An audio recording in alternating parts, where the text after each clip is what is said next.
Assalamualaikum warahmatullahi wabarakatuh. Perkenalkan, kami dari kelompok 6 akan mempresentasikan hasil diskusi kami yang berjudul mengambil keputusan dan beranggota 1. Eka Sulisharyani 2019 11065. 2. Listia Amelia 2019 11267. 3. Abil Fida Ismail 2019 11336. 4. Muhammad Eko Satrio 2019 11330.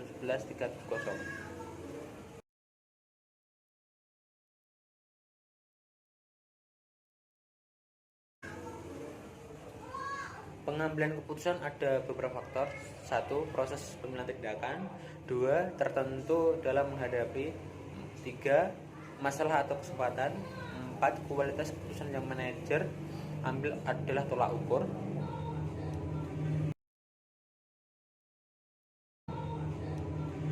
Dasar-dasar pengambilan keputusan. 1. Intuisi pengambilan keputusan yang berdasarkan atas intuisi atas perasaan memiliki sifat subjektif sehingga mudah terkena pengaruh. 2. Pengalaman pengambilan keputusan berdasarkan pengalaman memiliki manfaat bagi pengetahuan karena pengalaman seorang dapat perkiraan keadaan sesuatu dapat memperhitungkan hitung dan ruginya, baik buruk keputusan yang akan dihasilkan fakta. 3. Fakta pengambilan keputusan berdasarkan fakta dapat memberikan keputusan yang sehat, solid, dan baik. 4. Wewenang pengambilan keputusan berdasarkan wewenang biasa dilakukan oleh terhadap bawahannya atau orang yang lebih tinggi terhadap orang yang lebih rendah kedudukannya. 5. Rasional pada pengambilan keputusan yang berdasarkan nasional keputusan yang dihasilkan bersifat objektif, logis, lebih transparan, konsisten untuk memaksimalkan atau nilai dalam suatu kendala.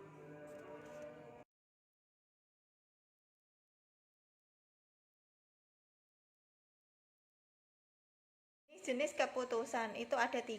Yang pertama keputusan terstruktur, yang kedua keputusan tak terstruktur, yang ketiga keputusan semi terstruktur.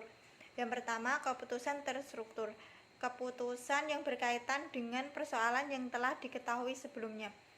Proses pengambilan keputusan seperti ini biasanya didasarkan atas teknik-teknik tertentu dan sudah dibuat standarnya. Kategori keputusan ini juga dapat dikatakan suatu proses jawaban secara otomatis pada kebijakan yang sudah ditentukan sebelumnya. Secara alamiah, hampir semua masalah rutin dan berulang memiliki parameter persoalan yang telah diketahui dan terdefinisi dengan baik, sehingga jawaban atau proses pengambilan keputusan pun bersifat rutin dan terjadwal. Keputusan terstruktur mengacu pada permasalahan rutin dan berulang untuk solusi standar yang ada. Keputusan terstruktur bersifat berulang-ulang, rutin, dan dipahami dengan baik hingga dapat didelegasikan kepada pegawai di tingkat yang lebih rendah dalam suatu organisasi. Sebagai contoh, keputusan pembelian bahan baku untuk persediaan pemberian cuti, keputusan yang terstruktur seringkali dapat diotomatiskan. Yang kedua, keputusan tak terstruktur, keputusan yang berkaitan dengan berbagai persoalan baru.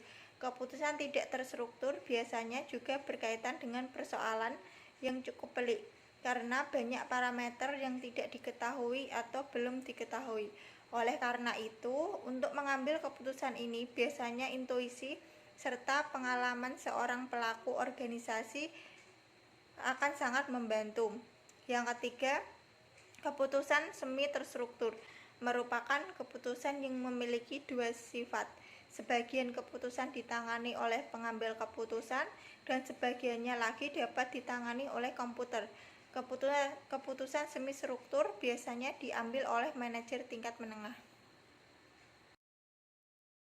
Proses pengambilan keputusan rasional yang pertama adalah menetapkan target dan tujuan spesifik untuk mengukur hasil. Yang kedua, identifikasi dan definisi masalah. Yang ketiga, menetapkan prioritas. Yang keempat, mencari penyebab. Yang kelima, pengembang solusi alternatif. Yang keenam, evaluasi solusi alternatif. Yang ketujuh, pemilihan solusi. Yang kedelapan, implementasi. Yang kesembilan, tindak lanjut. 4. Gaya pengambilan keputusan. Yang pertama, analitis. Mereka menginginkan lebih banyak informasi sebelum mengambil keputusan. Pengambilan keputusan secara hati-hati. Para pengambil keputusan ini berorientasi pada tugas, tetapi memiliki toleransi yang tinggi terhadap ambiguitas. Pembuat keputusan analitis membutuhkan waktu untuk mengumpulkan data dan bukti sebelum mereka sampai pada kesimpulan. Ketika mereka membuat keputusan, mereka telah melihat semua detail dan membentuk apa yang mereka yakini sebagai solusi yang terbaik.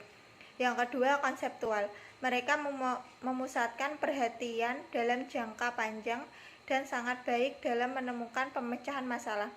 Pembuat keputusan konseptual menantikan apa yang bisa terjadi jika keputusan dibuat. Kesimpulan mereka datang dari memvisualisasikan berbagai peluang dan hasil untuk masa depan. Mereka kuat dalam membuat keputusan jangka panjang. Yang ketiga, direktif. Kecepatan dan efisiensi mereka dalam membuat keputusan, seringkali keputusan dengan informasi minimum dan sedikit alternatif. Pengambil keputusan direktif unggul dalam komunikasi verbal. Mereka rasional dan logis dalam pengambilan keputusan. Ketika tim atau organisasi membutuhkan keputusan cepat, membuat keputusan gaya direktif dapat secara efektif membuat pilihan. Gaya mereka berharga untuk membuat keputusan jangka pendek. Yang keempat, perilaku. Mereka menaruh perhatian terhadap prestasi anak buah dan rela menerima saran. Menghindari konflik penerimaan orang lain itu penting bagi pengambil keputusan ini. Para pembuat keputusan ini mengandalkan informasi dari orang lain untuk memandu apa yang mereka pilih. Mereka adalah komunikasi persuasif yang menghargai keputusan berdasarkan konsensus tim. Keputusan mereka seringkali didasarkan pada bagian pilihan itu akan memengaruhi hubungan. Selanjutnya, pengaruh perilaku dalam pengambilan keputusan. Yang pertama, nilai. Yang kedua, potensi timbulnya disonansi. Yang ketiga, kecenderungan terhadap resiko. Yang keempat, peningkatan komitmen. Faktor yang mempengaruhi pengambilan keputusan. Yang pertama, kondisi kepastian adalah suatu kondisi di mana pengambilan keputusan mempunyai informasi sepenuhnya tentang masalah yang dihadapi. Alternatif pemecahan masalah yang tepat karena hasil-hasil dari setiap alternatif pemecahan tersebut telah diketahui. Yang kedua, resiko adalah suatu kondisi yang dapat diidentifikasi, diprediksi kemungkinan terjadi dari kemungkinan dari setiap pemecahan yang sesuai dengan hasil yang diinginkan atau dicapai. Yang ketiga, ketidakpastian adalah suatu kondisi di mana pengambil keputusan tidak memiliki kepastian atau tidak dapat menentukan sesuatu yang subjektif ke dalam kemungkinan yang bersifat objektif. Lanjutkan presentasi dari teman saya. PT Semen Indonesia Persero Tbk, sebelumnya nama PT Semen Gresik Persero Tbk, diresmikan di Gresik pada tanggal 7 Agustus 1957, merupakan perusahaan BPUPN bersamaan yang menjadi penolakan pembangunan nasional sejak masa kemerdekaan hingga saat ini. Pada tanggal 1991,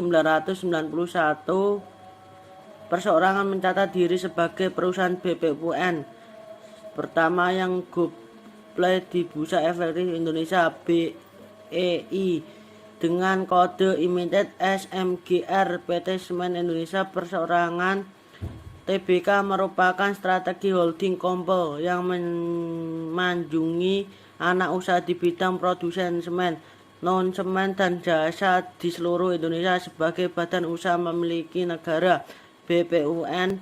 Porsi saham PT Semen Indonesia Persero Tbk saat ini 51,01%, memiliki pemerintah RI dan 48,99% memiliki publik. SIG adalah semangat baru perseorangan yang bertindak beda dan selalu melebihi jangkau. Go Black yang hadir menjadi solusi kebutuhan konsumen dan pembangunan nasional.